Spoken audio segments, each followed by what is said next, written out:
I'm a knitter. I love to craft. I love the quiet power that comes from making something with my hands.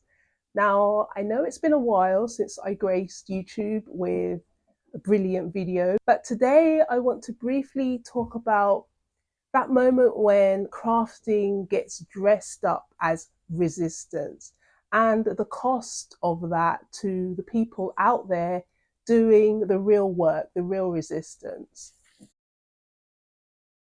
This is a video about the performance of Craftivism. Think the pussy hats of 2016, or now we have the blue bunny hats and the melt the ice hats, the resist ice hats, and about how craft has been used more as a symbol that often feels radical but without the action, and leaves real power completely untouched.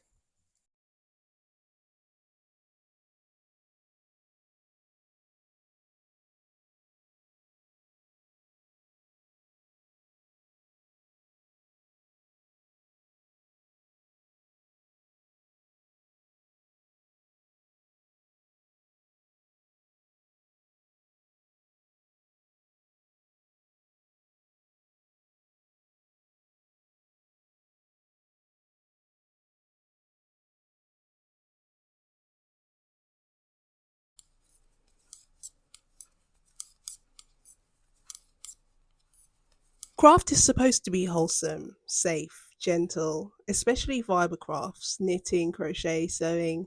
So when someone says your crafting is not resistance, it can feel like an attack. But discomfort is usually where important change begins. As a black knitter in the UK, I sit within a community that is overwhelmingly white and middle class, and a community that is often insulated away from the politics that it sometimes gestures towards. And that context matters because who can call something resistance is very much shaped by who can afford for it to be symbolic only. If your politics exists purely in aesthetics, in color choices, in slogans and vibes, it usually means that those stakes are not being carried by you. So when politics is allowed to remain pretty or taken on and off like an accessory, it's not necessarily a personal failure, but it is structural privilege, and it means that the system is not applying enough pressure for you to demand more. As for people who are bearing the stakes, it shows up as lost income, deportation, detention, harassment, surveillance, injury. Number 8, we have the pussy hat. In January 2017, the pussy hat, a knitted pink hat, became a global symbol of female solidarity and collective action. And this is all true. The idea behind the Pussy Hat Project was a simple one. You knit or crochet a pink hat, you wore it to the Women's March of 2017 in protest against. And when you're a star, they let you do it. You can do anything. Whatever you want. Grab them by the pussy. And the hat went viral. Yarn stores were filled with hot pink acrylic yarn. Social media overflowed with flat lays and progress shots. And for many white women, this seemed to be a political awakening. But from the start, there were problems. Pink hat that I got from a girl, your favorite hooker. And I am not in your campaign. I am not for your demonstrations. In fact, this hat is so beautiful that what I had to do was I had to take and put my Trump buttons on it because I'm in the Trump train. So happy International Women's Day. I'm proud to be an American woman, but I so cannot support your rioting and your divisive rhetoric. Like, who were the pussy hats for exactly?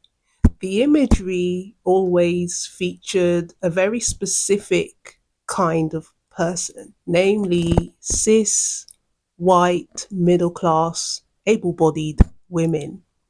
Even the symbolism excluded particular genitalia. And at the time, women of colour, disabled people, trans women largely pointed this out to the movement.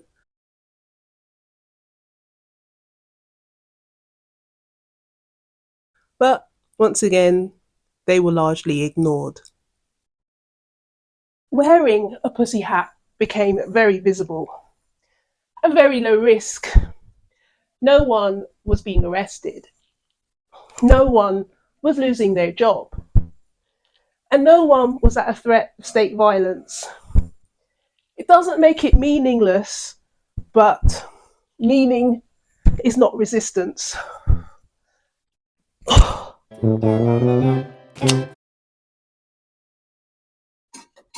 Okay, so here's the hard truth. A lot of political crafting functions as performance. I mean, it feels good, it looks good, and it photographs incredibly well. I mean, let's face it, a lot of political knitting allows people to do three things: feel involved without having to change their lives, express outrage without having to confront power, and participate without really listening to the people most affected. And crucially, it allows people to remain comfortable.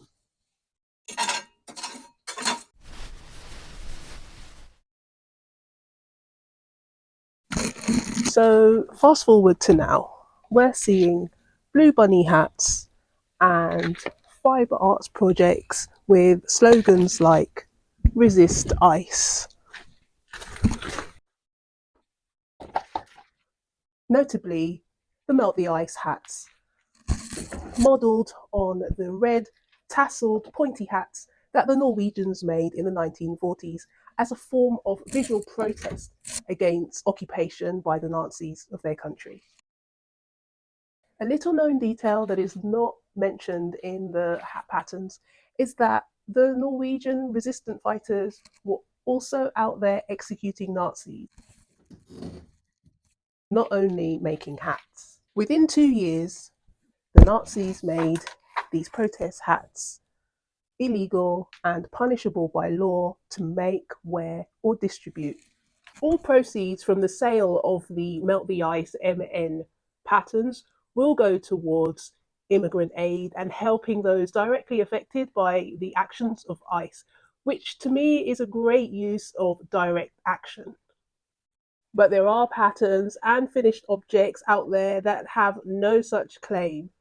And like everything, grifters are now coming out of the woodwork and are cashing in on this tragedy. I also feel like symbols of a movement should come around almost organically. Co-opting the Norwegian symbol of the red tassel hat for this modern movement, I don't know, feels a little off. And sure, this time around, the language is sharper, but once again, I think we need to ask a few questions.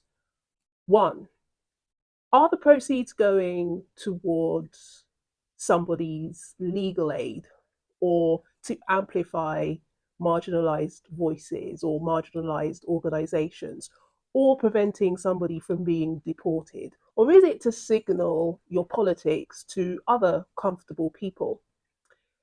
If it's the latter, then the hats are more symbolic than resistance. And if you're making these hats to donate to people who are on the ground protesting ICE or people who are at risk of deportation, have they asked for these hats? Is that what they need? Because judging from the media photographs of the protests, everybody had hats on. I mean, I'm not telling you, obviously, what to make for the cause or what to do for the cause, but we need to be strategic in our help. Okay, I was being a little facetious, but there is something a little disturbing about turning acts of violence or institutions of violence into cute aesthetic items. A cute bunny hat does not make ICE any less brutal, or a clever slogan doesn't reduce the fear that undocumented people face. When harm and violence become aesthetic, the importance and urgency get diluted.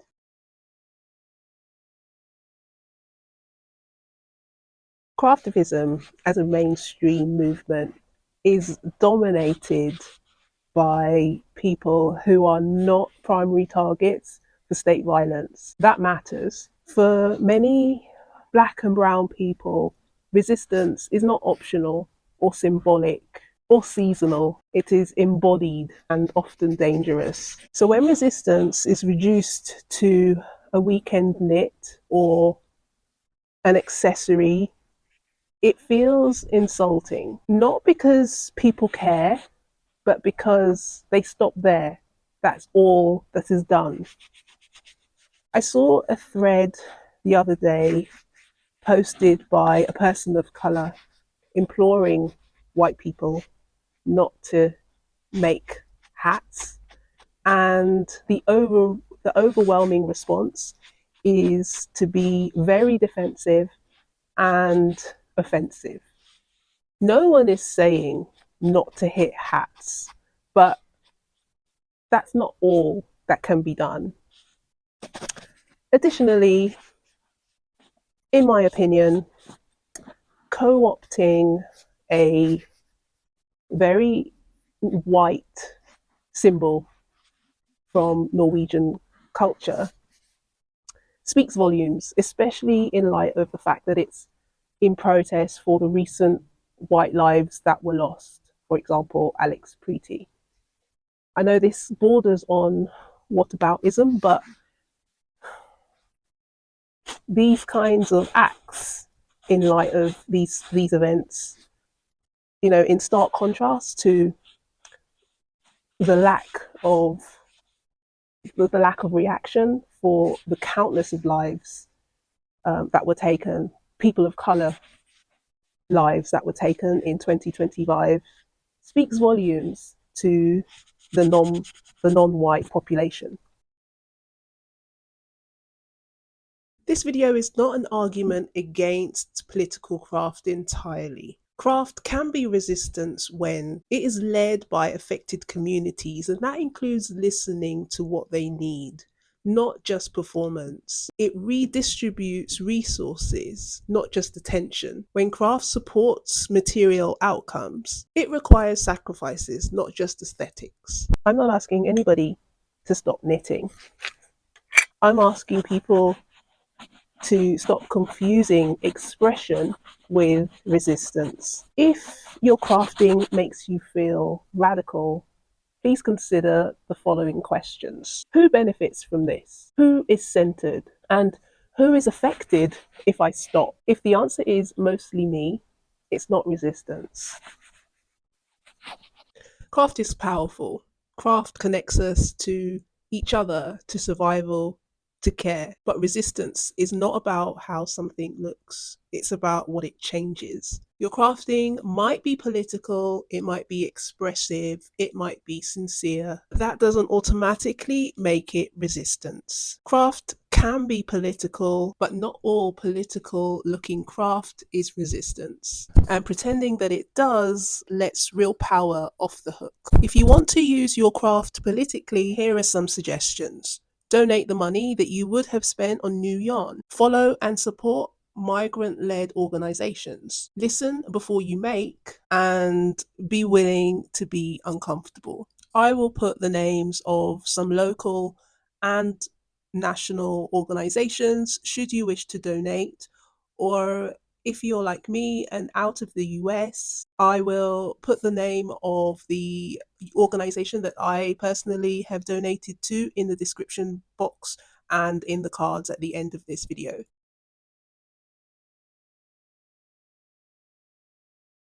Are we gonna do it? I never thought that I was leave my face. No, I never thought that I was leave my face. Bonded over bigotry, but they